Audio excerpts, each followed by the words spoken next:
Hey everyone, I'm the Canadian lad, and today I watched Miss Marvel's episode 2 at 0.25 big speed and found 17 hidden details and Easter eggs. I know I haven't covered episode 1 yet, but that's because I wanted to see which direction Marvel takes the show to, and I think I'm really intrigued. And this show really needs my opinion on it, because, well, I know a lot of Islamic values and culture, so without any further ado, let's begin. Number 1. Kamala Khan has stickers of Captain America, Groot, Captain Marvel, and Darth Vader on her school locker. We would have seen it in episode 1 itself if Kamala had enough courage to interfere between this couple, which she does address in this episode that yes, I am rooting for you guys, but don't be such annoying p***s all the time. Number 2. When Kamala bumps into Kamran, the book in her hand gets knocked over. And notice it's a chemistry book, foreshadowing the romantic connection these two are gonna have. A similar thing happened in Spider-Man No Way Home, so it seems like this is something Marvel deliberately does to tell the audience where the relationship is headed. Now further into the episode, we come to know that Kamran was somewhat keeping an eye on Kamala, so chances are they didn't bump into each other by accident. Perhaps this was Kamran making his first impression, or planting something into Kamala in order to track her, and that's how he knew when and where to rescue Kamala at the end. Number 3. We come across a QR code at the school, and if you scan this code, it will take you to a free edition of Miss Marvel's comic number 15, where Kamala meets Kamran for the first time in the comics, and has a crush on him. And this episode is also called Crushed, so that's a clever Easter egg there. Number 4. When Bruno tells Kamala that her power is actually originating from inside her and not really the bangle, notice his tablet was also showing the same. The power is stored someplace around Kamala's chest area, so it's coming from a heart, if I may say. The bangle is only activating what's already inside. Now there's a clear parallel here to the comics, where Kamala Khan was born with a latent inhuman gene that was activated when she was exposed to the Terrigen bomb. Now what is a Terrigen bomb? Well, it's sort of an explosion produced by Terrigen crystals, and when an inhuman is exposed to such an explosion, they develop superhuman powers. Now in the case of the MCU, they have already established that the Inhumans exist in the multiverse of madness. So if they exist, then the Terrigen bomb should exist as well. And my theory is Thanos' snap might be the explosion that triggered Inhumans around the multiverse, and as soon as Kamala put on the bangle, it activated her powers. Number 5. In this scene where Kamala trips and is about to fall down, Bruno catches her as if she was about to fall off the building. Then the camera reveals it's quite the opposite and they're still on the roof. Now the way Kamala was telling Bruno to let her go here is probably a nod to Hawkeye and Black Widow when Black Widow sacrificed herself. I'm pretty sure everyone noticed it, but here's what I want you to focus on. Notice Bruno's facial expression here. He was really trying his best to stop Kamala from falling down, even if it meant only a few feet. I mean, look at how happy he was seeing Kamala mastering her new powers. So his first instinct was to save Kamala here, and I think that shows the love he has for Kamala. In the magnificent Miss Marvel number 9 comics, Kamala and Bruno actually get together, and they finally become a couple, after Bruno stayed with her while a family emergency emerged. Number 6. Kamala and her friend Nakia both get late for their pairs, and this elderly woman also mentions how they're the only two who are always late.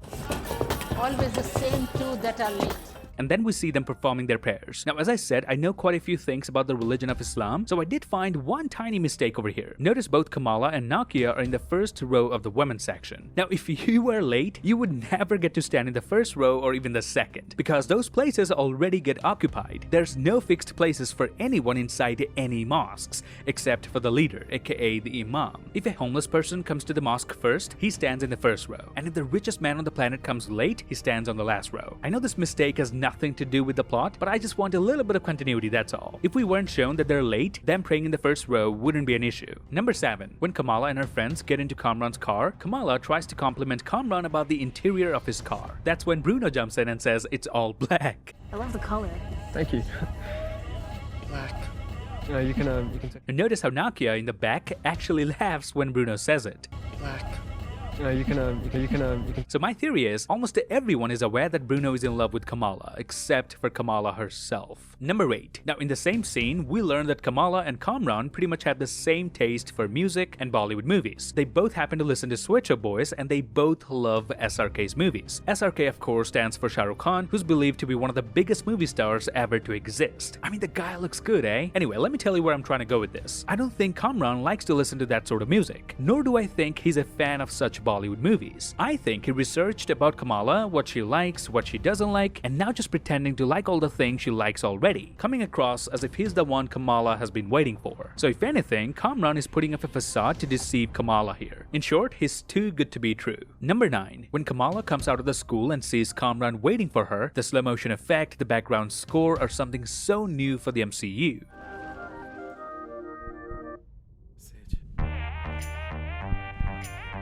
kudos to both the directors Adil Al-Arbi and Bilal Fallah for actually bringing something new to the table. If you gave this story to some already known big directors, I don't think they could have pulled it off the way they're doing it. Number 10. Kamala's mother has a crush on Kingo, while Kamran's mother has a crush on Kingo Sr. Don't tell me you have a massive crush on Kingo too. My mom, she's literally obsessed with him. Mine's the same. She still has a huge crush on Kingo Sr. Ew.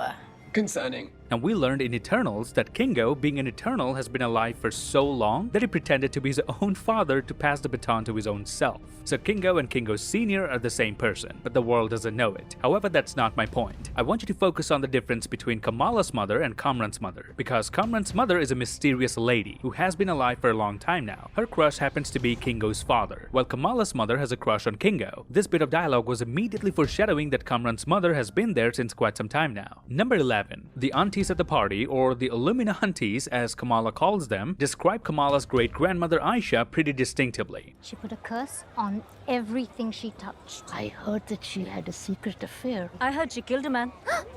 Now the thing is, if all these ladies, being an outsider, know this much about Kamala's great-grandmother, it means Kamala's mother, aka Muniba, knows them too. She knows Aisha somehow went rogue during the partition in 1947, and these things that these aunties have said about Aisha are probably true. I guess we'll find out in the coming episodes. Number 12. Now let's talk about this scene where this kid almost falls off a tower while trying to take a selfie. Now I did feel the writing was a bit lazy here, because I mean, come on, the amount of time he was hanging there and the way Kamala took forever to reach him, someone could have easily climbed up the stairs and grabbed the kid. It's not a 50-story tower. I guess they just needed a scene where someone is in danger and Kamala comes to save the day. But to me, this scene wasn't convincing enough. Number 13. Just before Kamala and Nakia perform their prayers at the mosque, they put their shoes in the shoe racks, but Nakia's shoes get stolen. And notice, the kid that Kamala saved here was also wearing the same pair of shoes, meaning this is the same spoiled kid who stole Nakia's shoes from the mosque. So if anything, this kid deserved it. And I just want to clarify one thing. Getting a shoe stolen from the mosque isn't a women thing, it happens to everyone. In fact, in real life, the women's section is much more cleaned and nicer than the men's section, because men in general are just messy. So I think that part of the show isn't accurate, or at least not in Canada. Number 14. The DODC sends drones to capture Kamala Khan. Now the last time we saw the Department of Damage Control was in Spider-Man No Way Home, where they seized all of Stark Industries' drones. But now they're using it for their own benefit, probably without any permission from the government. So this tells me the DODC will take any measure to capture an enhanced individual. Number 15. Notice Kamala's herd light power that she steps onto does not cast any shadow on the ground underneath. For example, in this scene where Kamala embiggens her hand and punches one of the drones, notice even though her hand is quite big, but there's no shadow on the ground. All we see is a bit of light shining on the ground, meaning Kamala hasn't yet reached her full potential, where the light she summons would actually be metal-like solid. Right now it's kind of solid but mostly light, and therefore there's no shadow. And I think it's an amazing attention to detail, because Marvel never messes up their shadows, and I always keep an eye for it. I mean, these drones were probably CGI too, but they didn't forget to CGI their shadows, did they? So Kamala's herd light not having its own shadows is an actual decision they made, so that when she finally unlocks her full power, we can visually see the difference. Number 16. Notice when Kamala runs at full speed and hops onto the hard light platforms, if you watch it at 0.2 Febic speed, you will notice that these platforms made out of light actually shakes a little bit as soon as Kamala steps on them. This was probably filmed using a green screen, so this hard light platform is CGI, and the way they made sure to add a little bit of tremble effect deserves some credits. Number 17. At the end of the episode, Kamran pulls up his car and rescues Kamala, and inside the car, Kamala finds the same lady she sees in her vision, aka Najma, Kamran's mother. Now up until this point, I was thinking this could be Aisha, Kamala's great-grandmother, but the credits tell us her name is Najma. But here's an interesting detail. Notice just before Kamala hopped onto the car, there was no one in the backseat. Even from a different angle, there's still no one there. But all of a sudden, a voice calls for Kamala, and a really evil music plays out in the background. Kamala.